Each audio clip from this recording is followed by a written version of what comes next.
I couldn't believe those words staring back at me from my phone screen. There, in the middle of my wife's funeral, surrounded by 200 mourners dressed in black, with the scent of lilies suffocating the air and my children's sobs echoing through the chapel, I received a text message that made my blood freeze. "Frank, I'm still alive. Don't trust anyone." The phone trembled in my 65-year-old hands like autumn leaves in a winter storm. Margaret had been dead for 3 days. I had identified her body myself at Mercy General Hospital. I had signed the death certificate. I had chosen her casket, picked out the flowers, written the obituary that ran in the Chicago Tribune. Yet here I was, staring at a message that claimed to be from her. My name is Franklin Cooper, and for 43 years, I've been a criminal defense attorney in Chicago. I've seen everything. Murderers who swore they were innocent, innocent men who confessed to crimes they didn't commit, witnesses who lied under oath, and evidence that disappeared mysteriously. But nothing, absolutely nothing, had prepared me for this moment. "Dad, are you okay?" My daughter Sarah's voice cut through my shock. She was 32, with Margaret's same green eyes and that worried furrow in her brow that appeared whenever she sensed something was wrong. She stood beside me in the front pew of St. Michael's Cathedral, the same church where Margaret and I had married 41 years ago. I'm fine, sweetheart," I managed to whisper, quickly closing the phone and sliding it into my suit jacket pocket. But my hands wouldn't stop shaking, and Sarah noticed.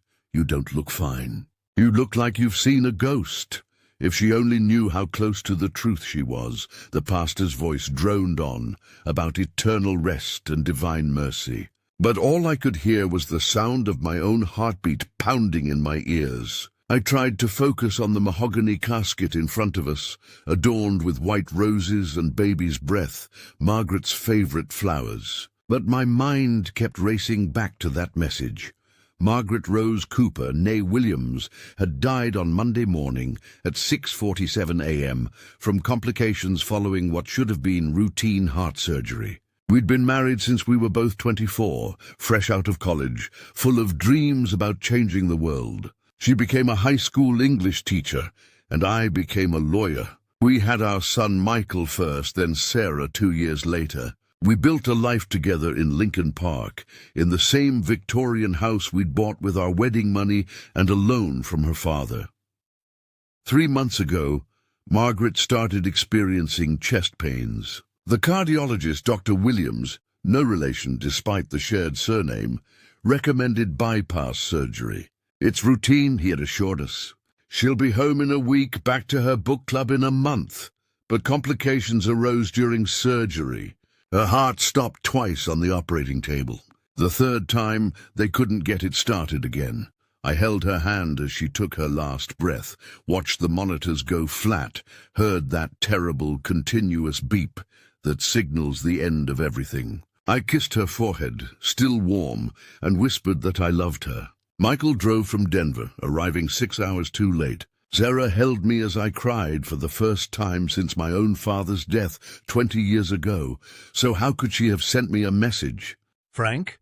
My son Michael's voice brought me back to the present. He was sitting on my other side, his wife Jennifer beside him with their twin daughters, my granddaughters Emma and Sophie, who were trying their best to sit still in their little black dresses. They're asking the family to say their final goodbyes. I looked up and realized the service was over. People were starting to file past the casket, leaving flowers, touching the wood gently, whispering prayers. I should have been paying attention. I should have been present for my wife's final farewell. Instead, I was lost in confusion and disbelief.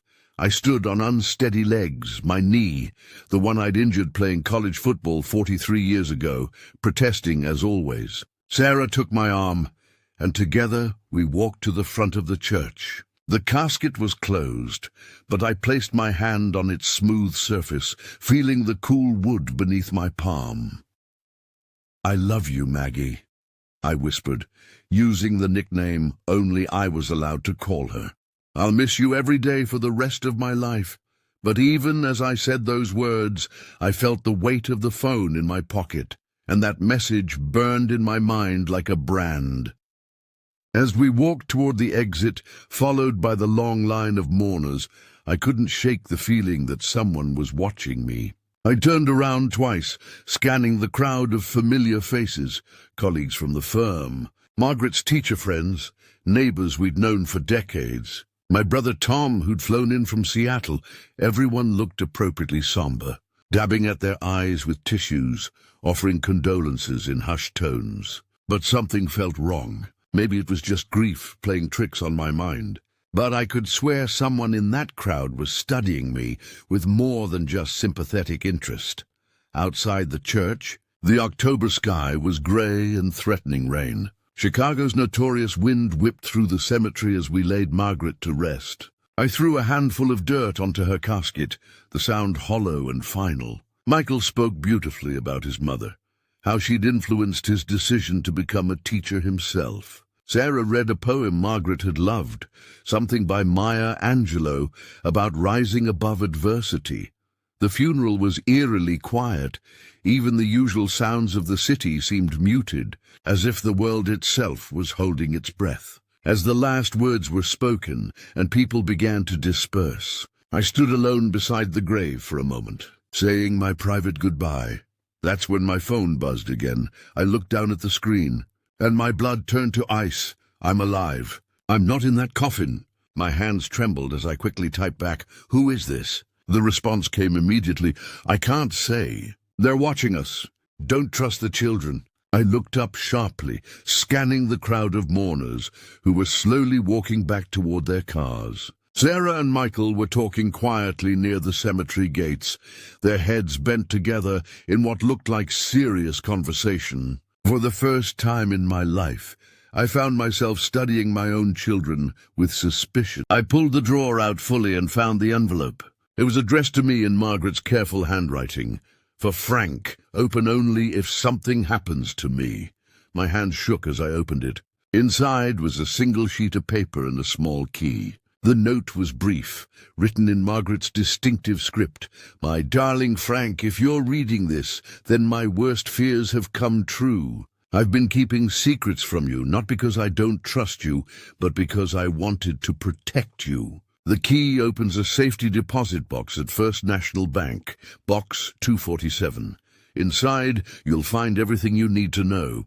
Be careful who you trust. Someone close to us isn't who they seem to be. I love you always. Odem." I stared at the note, reading it 3 times before the words fully sank in. Margaret had known she was in danger. She had suspected someone close to us, someone in our inner circle, of wanting to harm her. Another knock on the door, more insistent this time. "Dad?" Michael's voice. "Is everything okay?" I folded the note and slipped it into my wallet, along with the key. "Yes, I'm coming." As I opened the study door, I found myself looking at my son with new eyes. Michael was 34, a high school history teacher like his mother, married to Jennifer for 8 years. He lived in Denver, had moved there for Jennifer's job at a pharmaceutical company. They visited twice a year, called every Sunday. But standing there in the doorway of his mother's study, with shadows from the hallway light playing across his face, I realized I didn't know my son as well as I thought I did. When had he last visited? What did he really do in Denver? How well did I know Jennifer, really? "People are leaving," Michael said, studying my face with an expression I couldn't quite read. "They wanted to thank you for the service." I spent the next hour shaking hands, accepting hugs, and listening to condolences that felt increasingly hollow. Every person who approached me became a suspect in my mind. Margaret's warning echoed in my thoughts. Trust no one except Helen, not even the kids. By 8 o'clock, the house was finally empty except for Sarah, who was in the kitchen washing dishes with the determined efficiency of someone trying to stay busy to avoid thinking. I could hear the clink of plates and glasses, the sound of running water, the quiet sniffles she thought I couldn't hear. I sat in my living room armchair, Margaret's matching chair across from me, looking devastatingly empty, and tried to make sense of the day. My wife was dead. I had buried her 3 hours ago.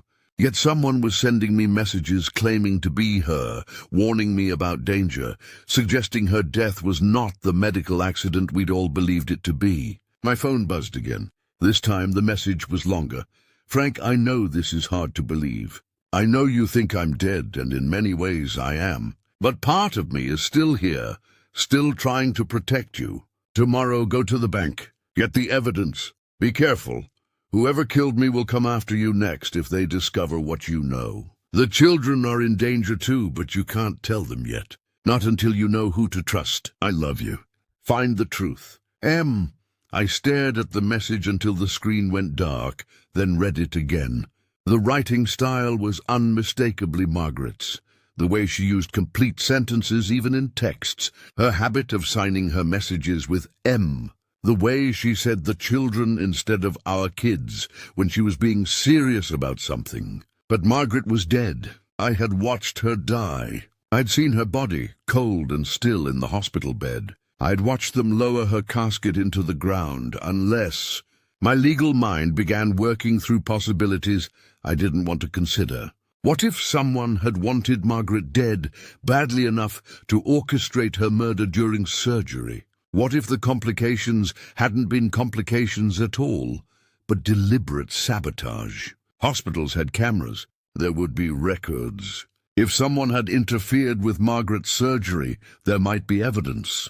I looked around our living room, at 41 years of marriage, displayed in photographs on every surface. Margaret and me on our wedding day, young and radiant and convinced we'd live forever. The kids as babies, as toddlers, graduating high school, graduating college, family vacations to Yellowstone and the Grand Canyon, and that disastrous camping trip where it rained for 6 straight days and we all got food poisoning. This was our life. This was supposed to be my reality. Grief. Yes, but simple, honest grief for a woman who died too soon from a medical complication that could have happened to anyone. But the messages suggested a different reality entirely. One where my wife had been murdered. One where people I trusted were not who they seemed. One where my own life might be in danger. I needed to know the truth. Tomorrow I would go to the bank. I would open that safety deposit box and find out what secrets Margaret had been keeping. But tonight I sat in my empty house, holding a phone that received messages from the dead, and wondered if the woman I'd loved for 41 years had been living a life I knew nothing about. Outside it began to rain, the sound drumming against the windows like fingers tapping an urgent message. In the kitchen, Sarah finished the dishes and came to kiss me goodnight, her eyes red from crying. I'm going to stay here tonight, Dad. I don't think you should be alone. That's not necessary, sweetheart. I'll be fine. Mom would want me to take care of you. She paused at the doorway. Is there anything you need to tell me? You've seemed different today, distracted. I looked at my daughter, this beautiful woman who had Margaret's eyes and my stubborn streak, and remembered the warning, don't trust anyone, not even the kids. I'm just grieving, Sarah. It's going to take time. She nodded, though she didn't look convinced. I love you, Dad. I love you too. After she went upstairs to her old bedroom, I sat alone in the dark living room, listening to the rain and the settling sounds of an old house. Every creak made me wonder if someone was trying to break in. Every shadow looked like it might be hiding a threat. At some point, I must have dozed off in the chair because I was awakened by my phone buzzing. The time read 3:17 a.m. Another message. Frank, they're watching the house. Don't go to the bank tomorrow during regular hours. It's too dangerous. Wait until evening, just before they close. Use the back entrance. And Frank, I'm sorry I never told you about my other life. I thought I was protecting you, but I was wrong. The truth is in the box. Trust Helen. Trust no one else. I love you forever. M. I looked out the window but saw nothing except the empty street, slick with rain, illuminated by the pale glow of street lights. But Margaret's words echoed in my mind. They're watching the house. Tomorrow would bring answers. Tomorrow I would learn what secrets my wife had been hiding and why someone had wanted her dead. But first Before we continue with Frank's story, if you're finding this tale as gripping as I hope you are, please take a moment to hit that like button and subscribe to our channel. Your support means everything, and it helps us bring you more stories like this one. Now let's see what secrets Margaret left behind. I barely slept that night. Every sound, the house settling, a car passing on the street, the neighbor's cat knocking over a trash can, sent my heart racing. By 6 a.m., I gave up trying to rest and made coffee with hands that still trembled from exhaustion and shock. Sarah found me in the kitchen at 7, still in yesterday's funeral clothes, staring out the window at our back garden, where Margaret's roses were beginning their autumn decline. "Dad, you look terrible. Did you sleep at all?" "A little," I lied, taking another sip of coffee that tasted like ash in my mouth. "I'm fine, sweetheart. You keep saying that, but you're not fine." Nobody would be fine after yesterday. She poured herself a cup of coffee and sat across from me at our old oak kitchen table, the same one where we'd shared thousands of family meals. "Talk to me. What's really going on?" I studied my daughter's face, searching for any sign of deception, any indication that she might not be the person I thought she was. But all I saw was genuine concern and grief that matched my own. Still, Margaret's warning echoed in my mind. "Don't trust anyone, not even the kids. I'm just processing everything," I said finally. 41 years of marriage doesn't end easily. Sarah reached across the table and squeezed my hand. Her fingers were cold, and I noticed she was wearing Margaret's wedding ring on a chain around her neck. "Mom wouldn't want you to shut down, Dad. She'd want you to lean on the people who love you." Before I could respond, my phone buzzed. I tried not to react, but Sarah noticed the way my body tensed. "You've been jumpy about your phone since yesterday. Who keeps texting you?" "Nobody important, just work stuff." "Work stuff? Dad, you just buried your wife. The firm can handle things for a few days." I excused myself and went to the bathroom to read the message privately. This time it was shorter but more urgent. "Frank, I don't have much time. The connection is getting weaker. Get to the bank today. The truth about Dr. Williams is in the documents. He's not who he claims to be. Margaret loved you. Find justice. Dr. Williams, Margaret's cardiologist, the man who had performed her surgery, the man who had assured us it was routine, who had looked me in the eye and promised she'd be fine. If Margaret's messages were real, and I was beginning to believe they might be, then Dr. Williams might have murdered my wife. I returned to the kitchen to find Sarah on her phone, speaking in hushed tones. "I understand, but he's not ready for that conversation yet," she was saying. "Give him some time." "Yes, I'll keep an eye on him." She ended the call quickly when she saw me. "That was Michael. He's worried about you too. What conversation am I not ready for?" Sarah hesitated, fidgeting with her coffee cup. "We're concerned about you living alone in this big house. Maybe it would be better if you came to stay with me for a while, or we could look into some kind of assisted living situation." "Assisted living?" The words came out sharper than I intended. "Sarah, I'm 65, not 95. I've been taking care of myself just fine." "I know, but grief can be disorienting. And you're not eating, you're not sleeping. Yesterday at the funeral, you seemed completely disconnected." She was right about that, but not for the reasons she thought. I'd been disconnected because I was receiving messages from her supposedly dead mother, learning that nothing about Margaret's death was what it seemed. "I need some air," I said, standing up. "I think I'll take a walk. Want some company?" I'd rather be alone right now. I grabbed my jacket and headed out into the crisp October morning. Lincoln Park was quiet at this hour, just a few joggers and dog walkers enjoying the cool air. I walked without destination, my mind churning through everything I'd learned in the past 18 hours. Margaret had been keeping secrets. She'd known she was in danger. Someone close to us couldn't be trusted. Dr. Williams wasn't who he claimed to be. And somehow she was still trying to communicate with me from beyond death. The rational part of my mind insisted this was impossible. Dead people don't send text messages. But the lawyer in me had learned to trust evidence over assumptions, and the evidence was becoming harder to ignore. I found myself standing in front of First National Bank at 4:30 p.m., watching through the windows as customers conducted their daily business. According to my phone, the bank closed at 6 p.m., and Margaret had warned me to wait until evening and use the back entrance. My phone buzzed. Another message from Margaret. "Frank, are you at the bank? Good. Wait until 5:45, then go to the employee entrance on Oak Street. Tell them you're there about box 247. They'll know what that means. Be prepared for what you're about to learn. I'm so sorry I kept this from you."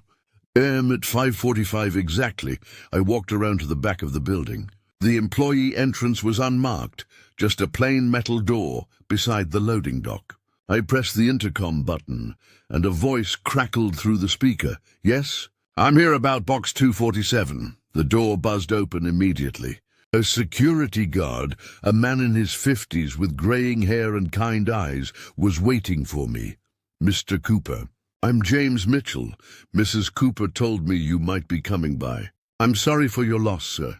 "She was a remarkable woman. You knew my wife?" "Oh, yes, sir. She's been renting that box for about 15 years now. Always very particular about security. Always insisted on coming in through the back entrance. Said it was important that certain people not know she was here. 15 years. Margaret had been keeping secrets from me for 15 years. James led me through a maze of corridors to the safety deposit box area. The room was small and windowless, filled with rows of metal boxes that held the secrets and valuables of hundreds of customers. "Box 247, James said, inserting his key and waiting for me to insert mine. Mrs. Cooper left very specific instructions about this box. If anything happened to her, only you were to have access, and I was to give you this." He handed me a sealed envelope with my name on it. Inside was a letter in Margaret's handwriting, dated just 1 week before her surgery. "My dearest Frank, if you're reading this, then I'm gone, and you're about to learn things about me that will change everything you thought you knew. I've been living a double life for 15 years, not because I stopped loving you, but because I loved you too much to put you in danger. My real name isn't Margaret Rose Williams. It's Margaret Elizabeth Kozlov. I was born in Moscow in 1958, and I came to America in 1978 as part of a deep cover operation for the KGB. My mission was to gather intelligence on American defense contractors through my teaching position and community connections. But then I met you, and everything changed. You weren't part of the plan, Frank. You were never supposed to happen. I fell in love with you completely, genuinely, and I knew I couldn't continue living the lie I'd been sent here to live. In 1983, I made contact with the FBI and became a double agent. For the next decade, I fed false information back to Moscow while helping American intelligence identify other deep cover operatives. When the Soviet Union collapsed, I thought it was over. I thought we could finally have a normal life. I was wrong. 3 months ago, I started receiving messages from someone who knew about my past. They wanted me to reactivate old contacts, to help them access classified information from my former network. When I refused, they threatened you and the children. I thought I could handle it quietly, the way I'd always handled these situations. But I was wrong about that too. They're more dangerous than I realized, and they have resources I didn't anticipate. Dr. Williams isn't a cardiologist, Frank. He's a Russian operative, part of a new generation of spies sent to eliminate people like me, former assets who know too much about old operations. The heart surgery was supposed to be my execution, made to look. In this box, you'll find documents that prove everything I'm telling you. Bank records showing payments from Soviet intelligence services, communications with my FBI handlers, photographs of other operatives, some of whom you've met at dinner parties and school functions over the years. You'll also find evidence that Dr. Williams has been systematically murdering former Soviet agents across the country, making their deaths look like medical accidents. The FBI knows about him, but hasn't been able to gather enough evidence to arrest him. Frank, you have to take this information to the FBI. Agent Sarah Chen in the Chicago office was my contact. You can trust her. But be careful. There are still people in our circle who aren't who they seem to be. I don't know how high this conspiracy reaches. I'm so sorry, my love.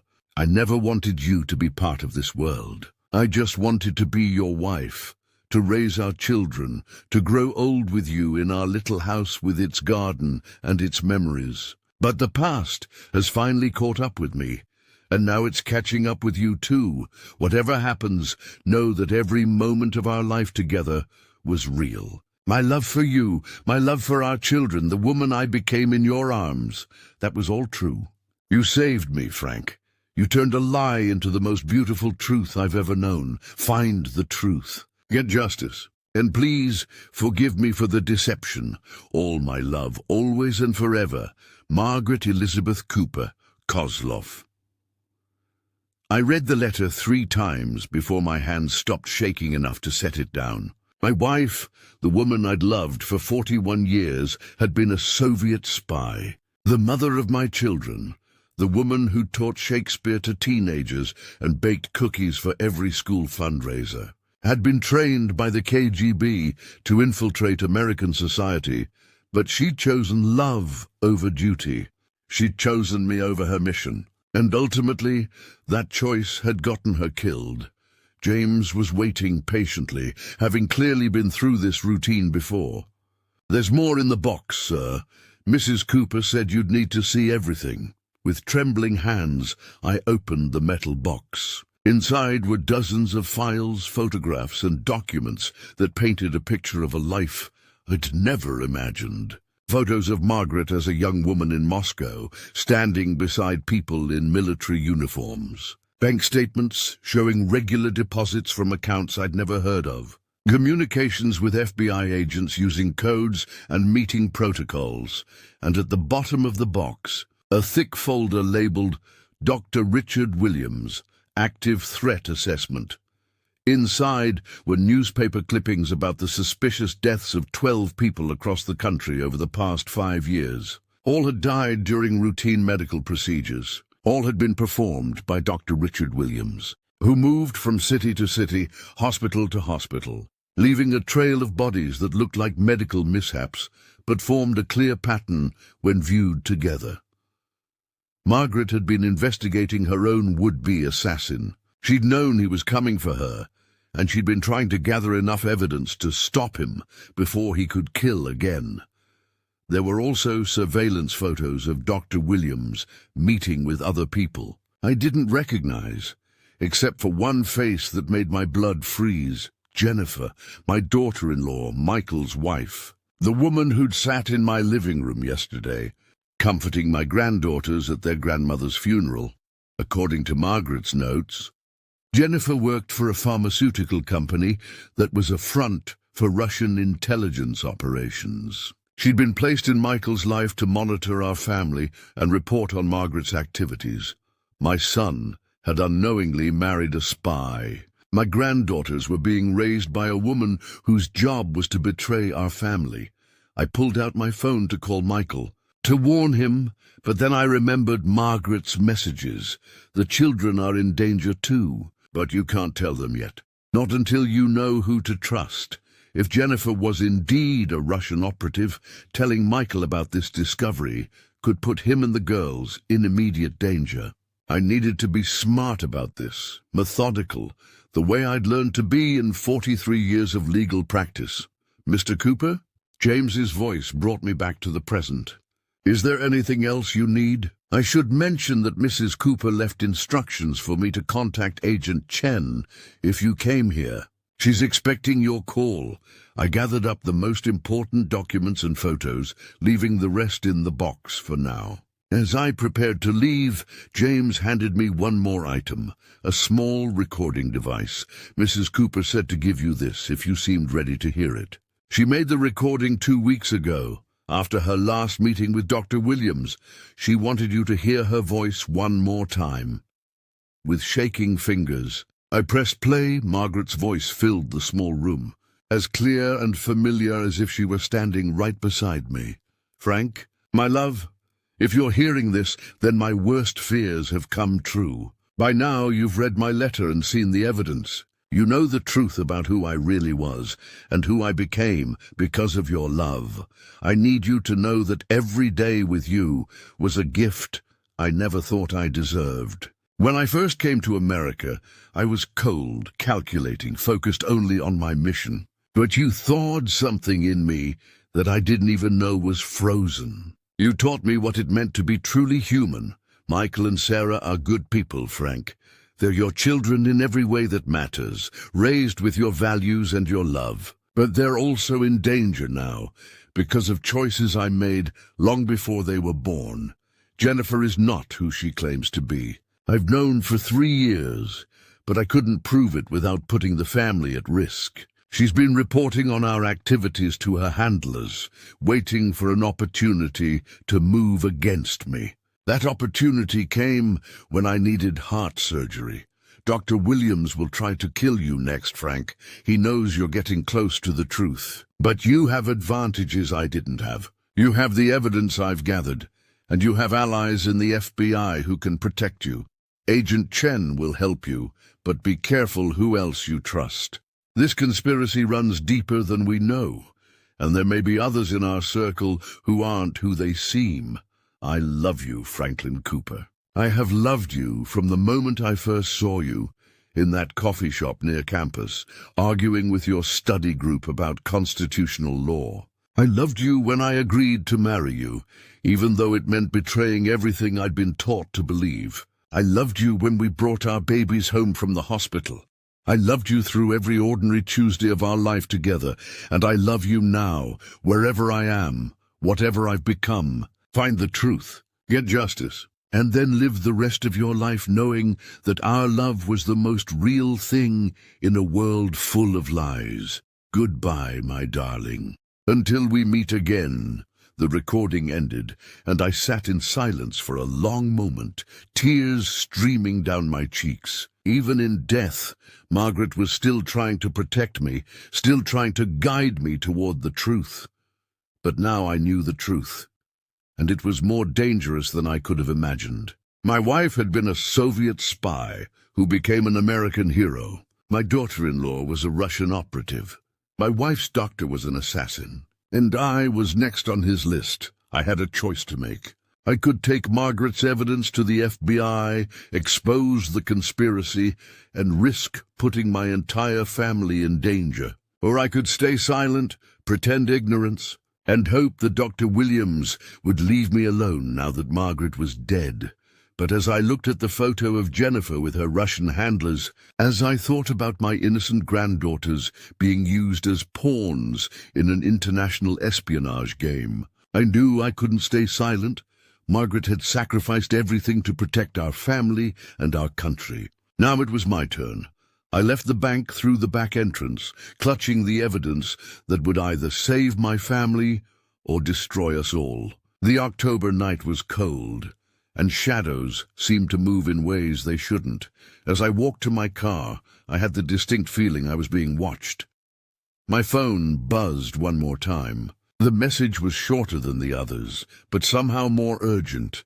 Frank, they know you have the evidence. Dr. Williams is coming for you tonight. Don't go home. Don't trust anyone except Agent Chen. The truth is bigger than we thought. I love you.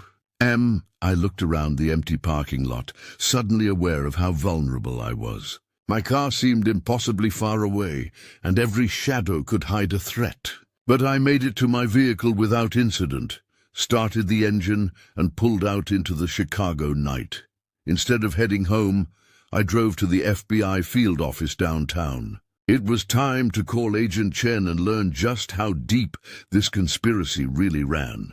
But first, I had to figure out how to warn my family without getting them killed in the process. Because if Margaret was right about Dr. Williams coming for me tonight, Then Michael and Sarah were also in danger, and somewhere in Denver, my son was sharing a home with a woman who'd been sent to destroy our family, while my granddaughters played games and did homework, completely unaware that their mother was a Russian spy.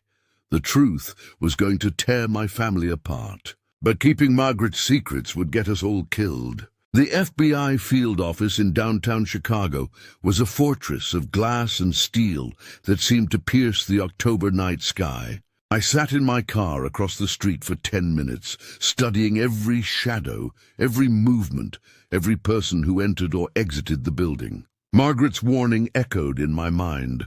Don't trust the children. How could I not trust my own children? Sarah, who'd held my hand through Margaret's illness. Michael, who'd flown from Denver the moment he heard his mother was dying. But then I remembered their whispered conversation at the cemetery. The way Sarah had been so insistent about me not living alone. Michael's strange expression when he'd found me in Margaret's study. My phone buzzed. Another message from Margaret. Frank, Agent Chen is waiting for you on the 14th floor. But be careful. Someone followed you from the bank. They know you have the evidence. Sarah called them. I'm sorry, my love. Our daughter isn't who we thought she was. But my heart stopped. Sarah. My Sarah, who'd cried herself to sleep in my arms when she was 7 because her goldfish died. Who'd made me Father's Day cards every year until she was 25. Who'd insisted on staying the night after the funeral because she was worried about me. I looked in my rearview mirror and saw a black sedan with tinted windows parked 3 cars behind me. It hadn't been there when I arrived. With trembling hands, I texted back, "How do I know you're really Margaret?" "Prove it." The response came immediately. "Remember our honeymoon in Niagara Falls? You were so nervous about the hotel room that you dropped the keycard in the hallway 3 times. I kissed you on the forehead and said, 'Frank Cooper, you're stuck with me forever now.' You said, 'Promise?'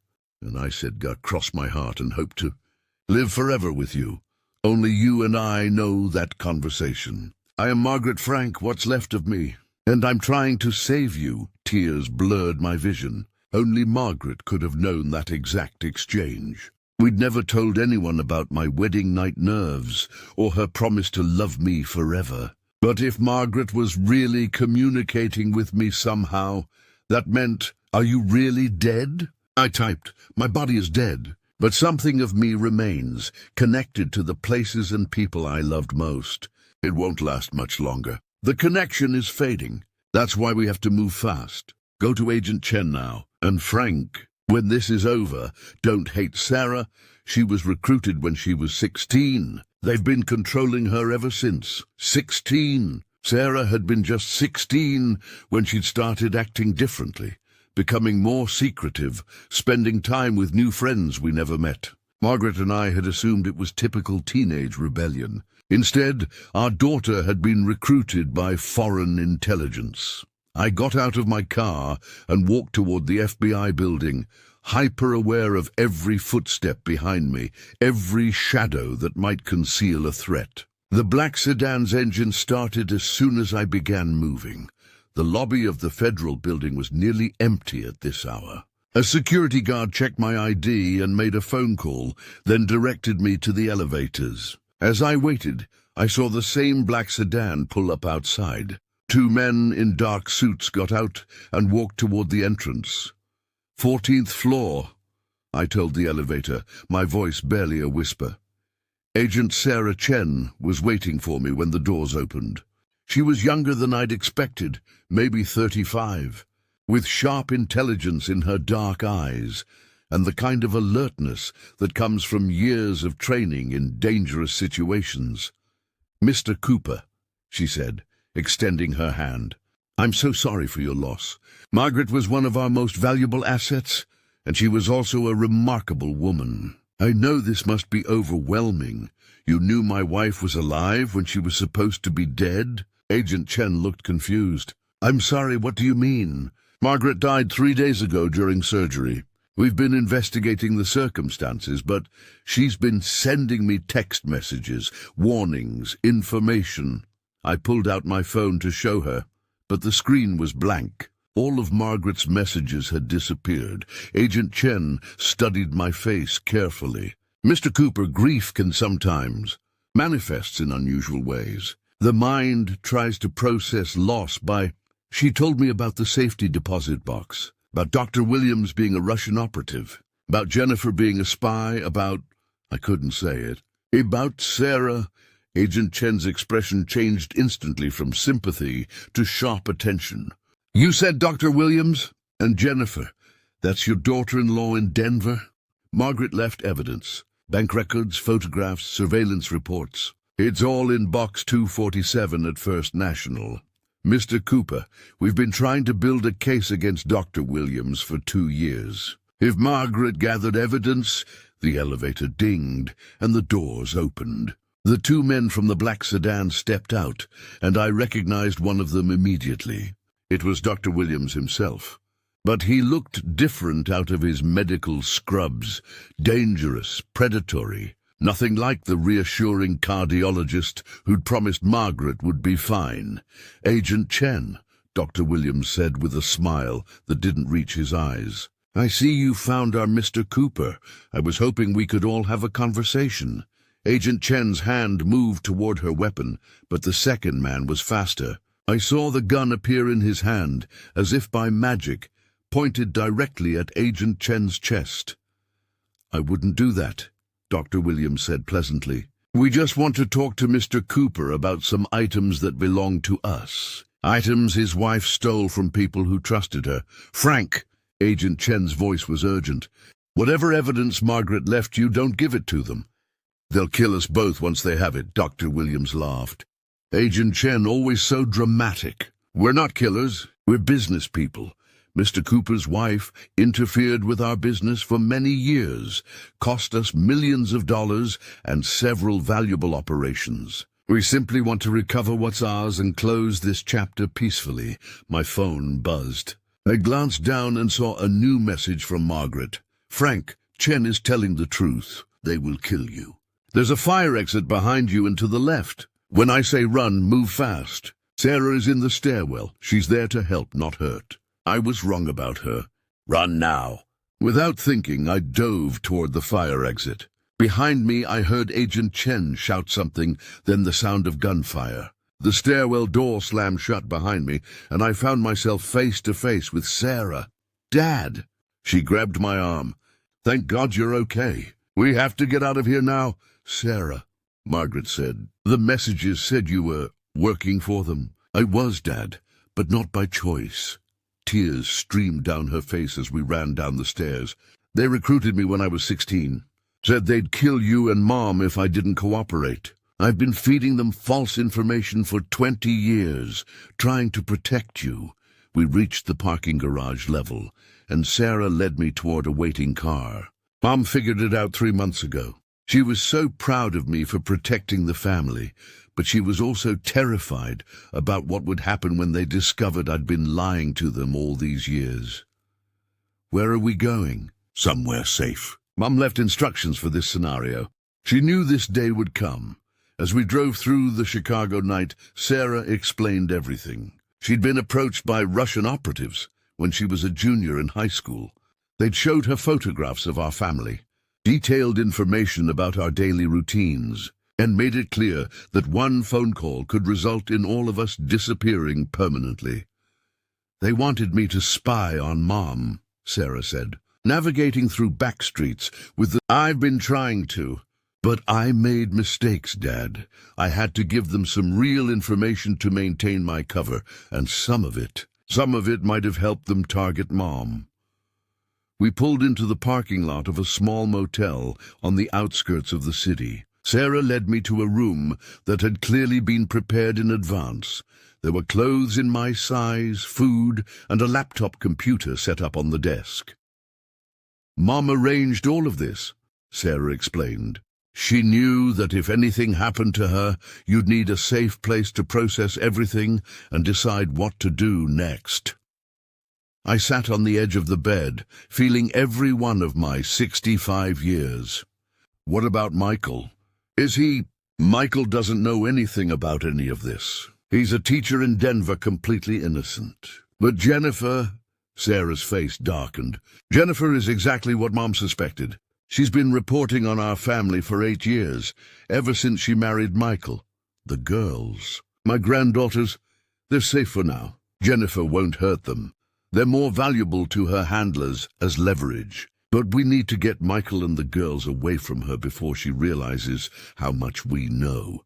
My phone buzzed again. Margaret's voice seemed weaker this time, more distant. "Frank, my time is running out. The connection between life and death is fragile, and I can feel it breaking. You did the right thing trusting Sarah. She saved your life tonight. But now you have to save Michael and the girls. Jennifer will use them against you if she gets the chance.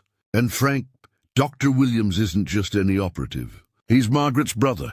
I stared at the message, certain I'd misread it. "Sarah, did your mother ever mention having a brother?"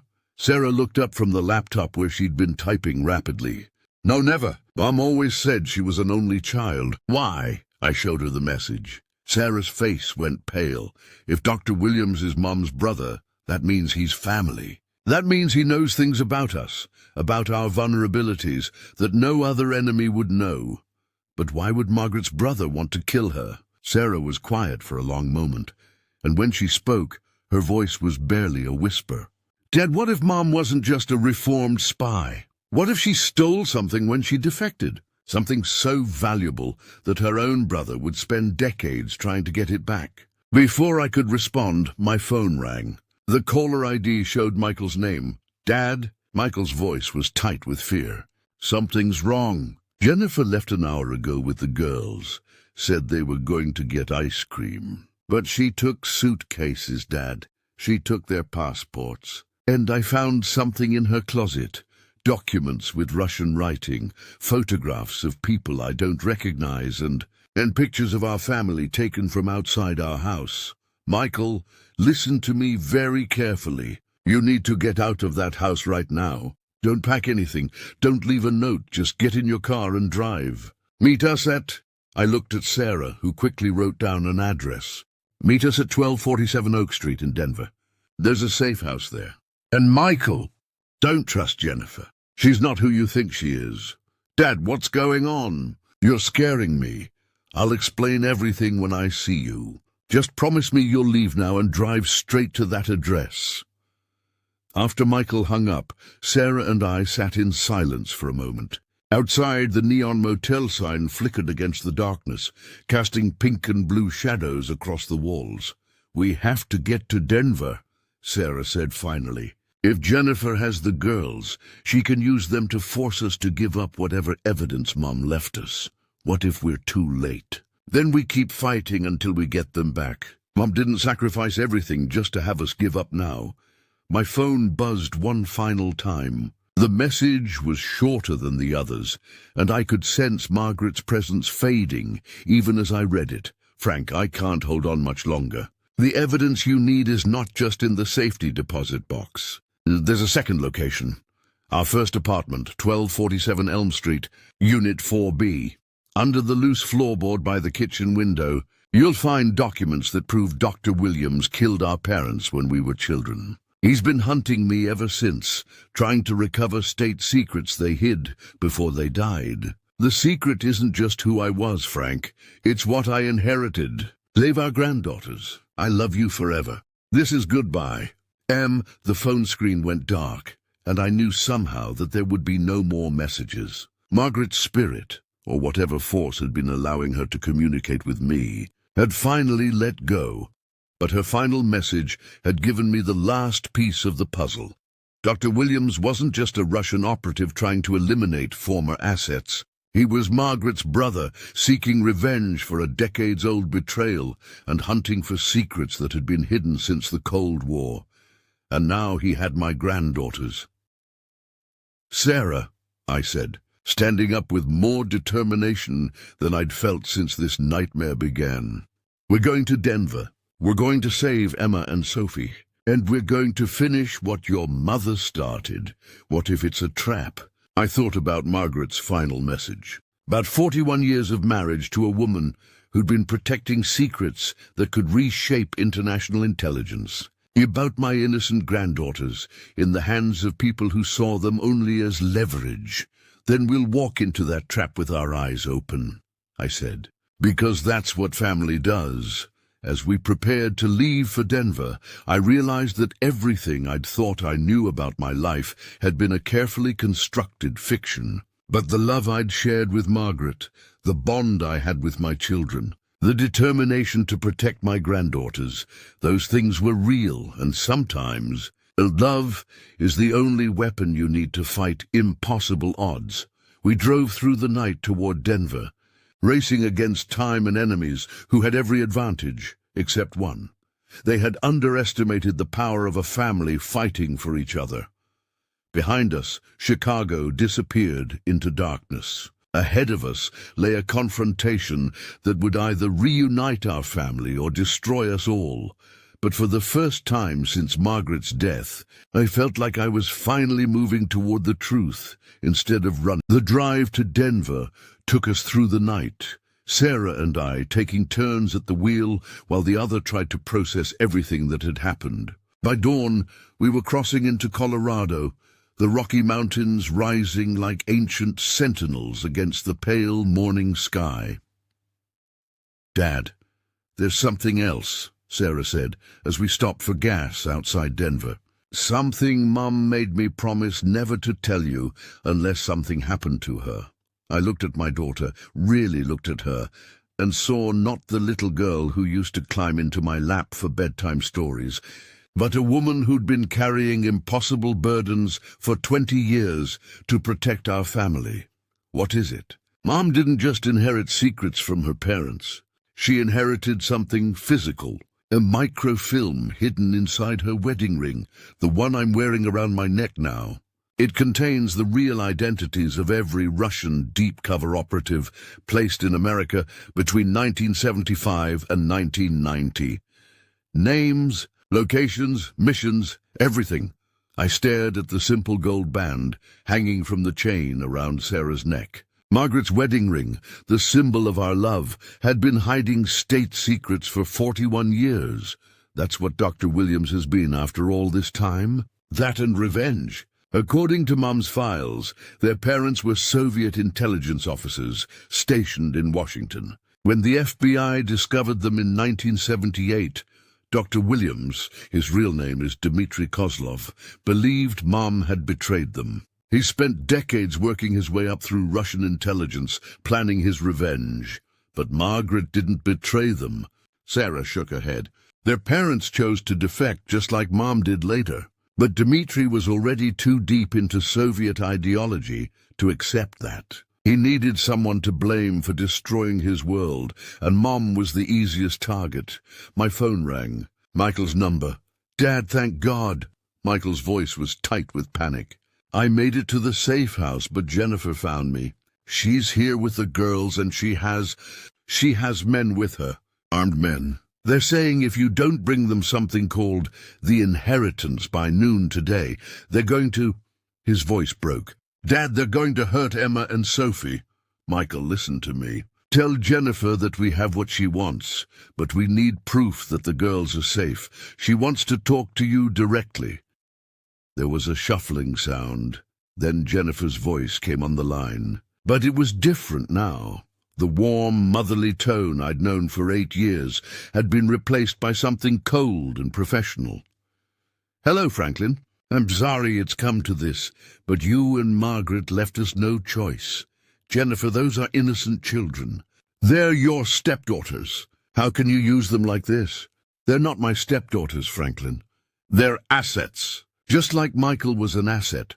Just like this whole family has been an asset for the past 8 years. Did you really think I married your son for love?" The cruelty in her voice was devastating. I thought about Michael, who'd been so happy when he'd introduced us to Jennifer, so proud of the woman he'd chosen to build a life with. Now he was discovering that their entire marriage had been a lie. "What do you want?" "The microfilm your wife stole from our family. The list of names she's been protecting for decades. Bring it to the warehouse at 2247 Industrial Boulevard by noon. Come alone, and we'll make this exchange quietly. Refuse, and the girls will pay for their grandmother's crimes." The line went dead. Sarah had been listening to the conversation, and tears were streaming down her face. "Dad, we can't give them the list. There are dozens of families on that film. People who defected, people who chose America over Russia, people who trusted Mom to protect them. If we give Jennifer that list, it's not just a death sentence for all of them. It's a betrayal of everything Mom stood for. But if we don't give it to them, Emma and Sophie, I know. Sarah wiped her eyes and started the car. We need to find another way. As we drove into Denver, I found myself thinking about the warehouse Jennifer had specified. Industrial Boulevard was in the old manufacturing district, full of abandoned buildings and empty lots. Perfect for a hostage exchange or an execution. Sarah, do you still have contacts from your years of working with them? Some. Why? Because we're not going to that warehouse unprepared. And we're not going alone. While Sarah made phone calls to people whose names she wouldn't tell me, I called the Denver FBI office and asked to speak to Agent Chen's counterpart. Within an hour, we were sitting in a conference room with Agent Martinez, a woman in her 40s with steel-gray hair and the kind of focus that comes from years of dealing with international espionage. Mr. Cooper, Agent Chen filled me in on the situation before she died. My heart sank. Sarah Chen is dead, killed in the shootout last night, but not before she transmitted everything you'd told her about Dr. Williams and the conspiracy. We've been tracking Williams, Dmitry Kozlov, for years, but we never had enough evidence to move against him. The information your wife gathered could be the key to bringing down his entire network. But first, we have to save my granddaughters. Agent Martinez nodded. We have a tactical team ready to move on the warehouse. But we need that microfilm, Mr. Cooper. If it contains what you say it does, it's one of the most valuable intelligence assets in existence. Sarah had been quiet during this exchange, but now she spoke up. There might be another way. Mom left more than just evidence, Dad. She left a plan. She pulled out an envelope I hadn't seen before, marked with a date. Today's date. Mom knew this day would come. She knew Dmitry would eventually force a confrontation, and she prepared for it. Inside the envelope was a detailed map of the warehouse district, showing not just 2247 Industrial Boulevard, but several surrounding buildings. Margaret had marked entry points, sight lines, and what looked like escape routes. There was also a letter. My dearest Frank and Sarah, if you're reading this, then Dmitry has made his final move. I'm sorry I couldn't be there to protect you, but I've done everything I can to prepare you for this moment. The warehouse Dmitry chose isn't random. It's the same building where our parents died in 1978. He's chosen it deliberately, as a symbolic gesture. He wants to complete the circle of revenge that's driven him for 45 years. But Dmitry doesn't know that I've been preparing for this confrontation, just as long as he has. The building has been modified. There are things hidden there that can help you.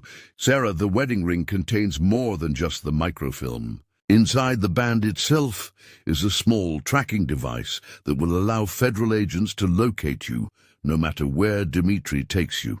But more importantly, it contains a remote detonator. Frank, I'm sorry to put this burden on you, but if this plan fails, if Dmitry gets the microfilm and escapes, you have to be willing to destroy it. Push the stone on the ring twice quickly, then once slowly. It will trigger an electromagnetic pulse that will destroy the microfilm and any electronic devices within 50 feet. The choice between saving Emma and Sophie and protecting dozens of other families is impossible. But remember, Dmitry will never let any of us live once he has what he wants. The only way to save everyone is to stop him permanently. I love you both. Be brave, be smart, and remember that sometimes the greatest act of love is the willingness to make an impossible sacrifice.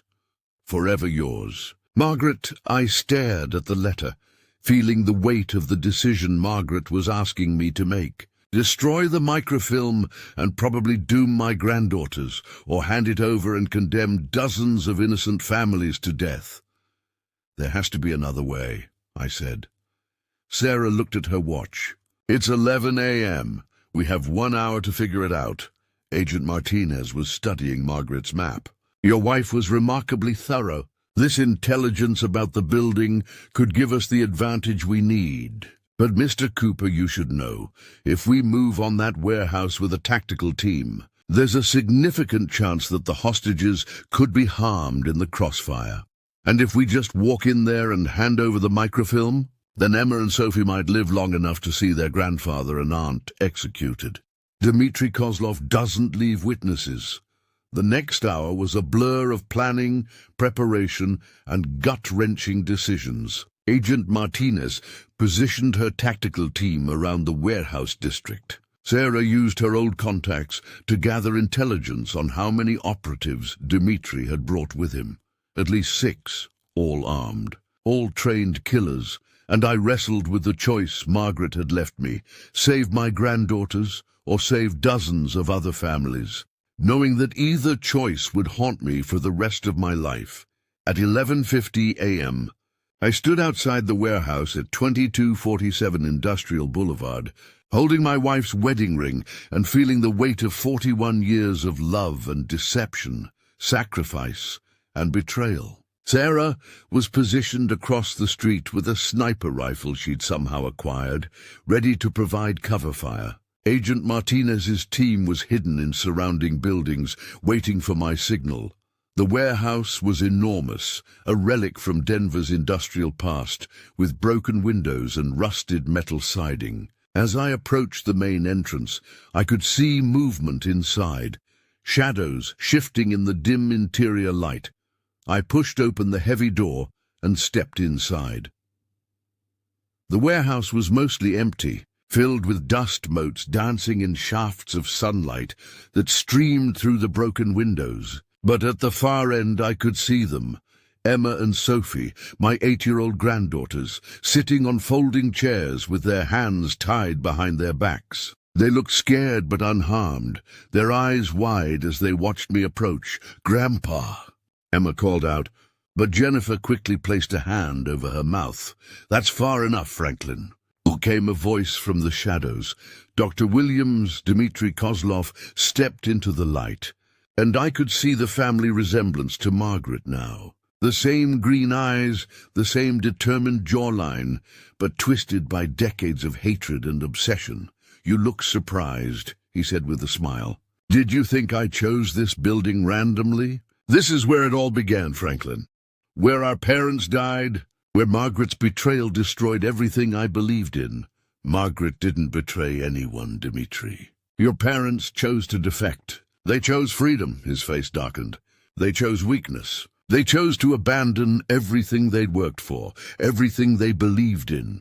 And Margaret stole something that wasn't hers to take, something that belonged to our family, to our cause. The microfilm, the names of every deep-cover operative my parents helped place in America. Do you have any idea how many operations those names represent? How many years of work, how many sacrifices?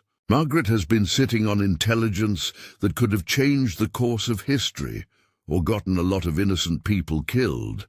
Dmitry laughed. "Innocent? Franklin, there are no innocent people in this business. There are only those with power and those without it, those who shape the world and those who are shaped by it." I looked at my granddaughters, at the fear in their eyes, and felt something harden inside me. "Let them go, Dmitry. This is between you and me now.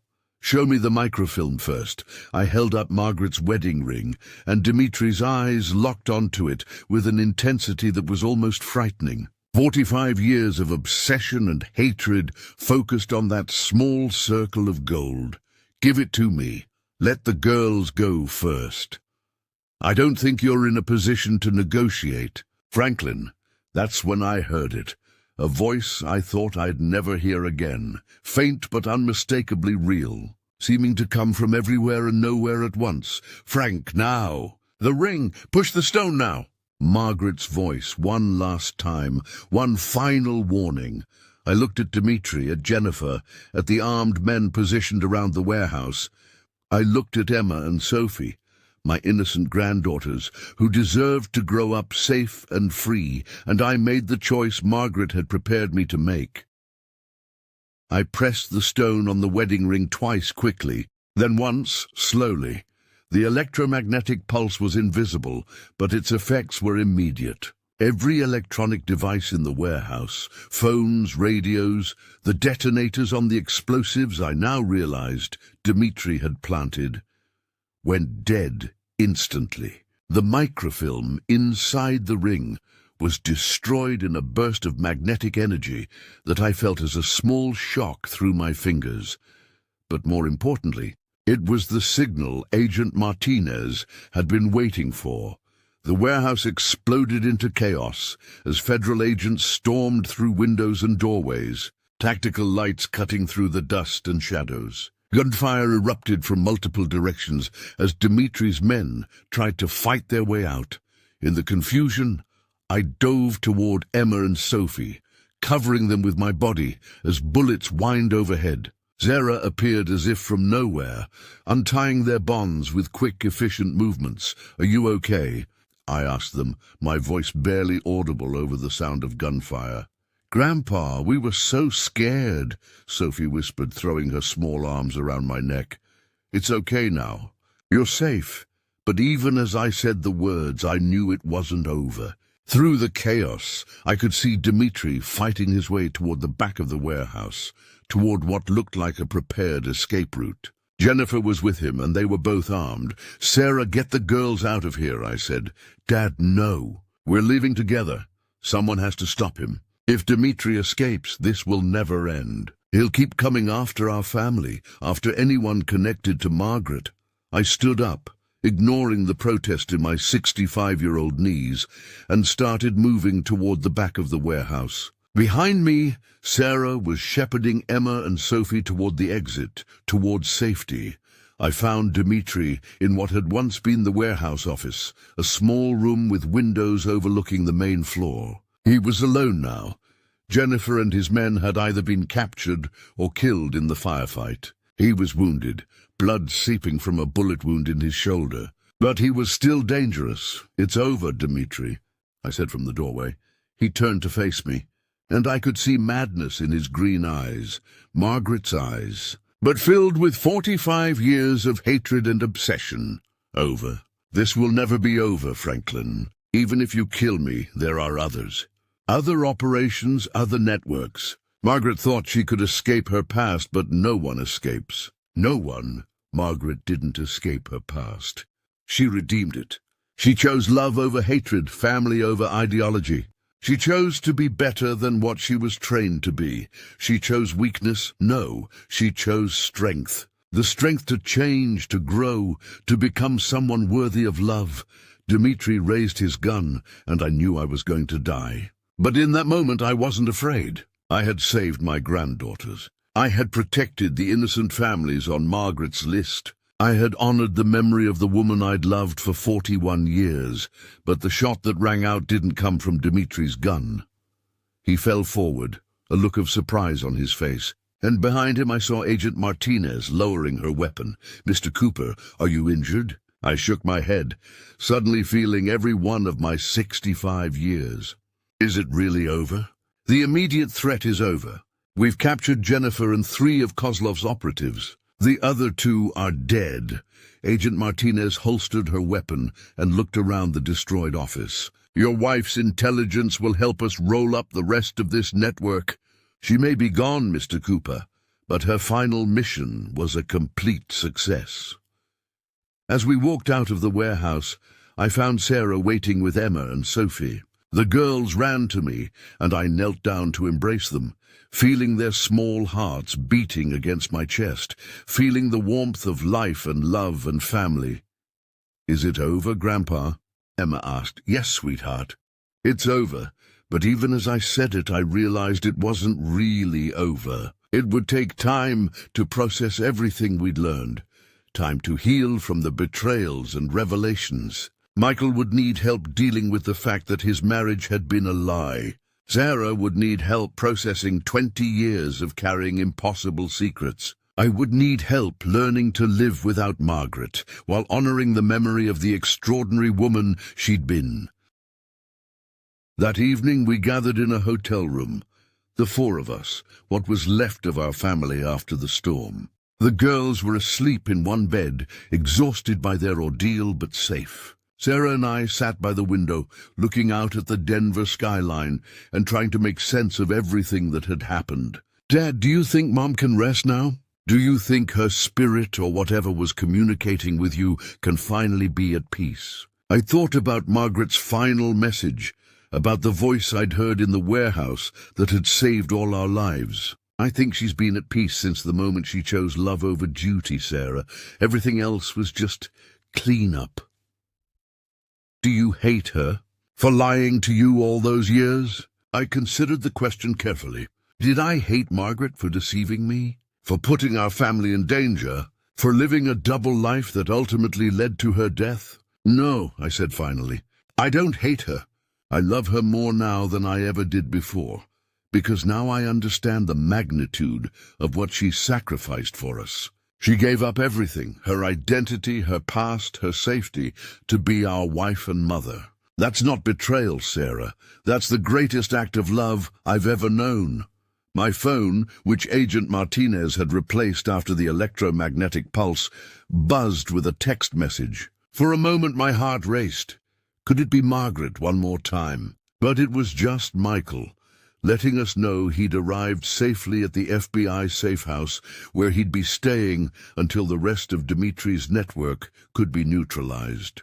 "Dad, I need you to know something," the message read. "Even though Jennifer lied about everything else, she was right about one thing. You and Mom raised us to be strong, to be loving, to be the kind of people who protect each other no matter what. That's going to get us through this. I love you." I showed the message to Sarah, and she smiled, the first genuine smile I'd seen from her since this nightmare began. "He's right, you know. Whatever else happens, we have each other. We have the love Mom and you taught us. We have family." Outside the hotel window, Denver sparkled in the darkness. A city full of ordinary people living ordinary lives, unaware that they owed their safety to a former Soviet spy who'd chosen love over loyalty, family over ideology. Margaret Rose Cooper, née Margaret Elizabeth Kozlov, was finally at rest. And somehow, despite everything we'd lost, everything we'd learned, everything we'd endured, we were going to be okay. The messages from beyond had stopped, but the love that had made them possible would last forever. Thank you for following Frank's incredible journey through love, loss, and the ultimate triumph of family bonds. If this story moved you, please hit that like button and subscribe to our channel for more emotional, true-to-life stories that remind us what really matters in this world. Until next time, remember that love is the most powerful force in the universe, even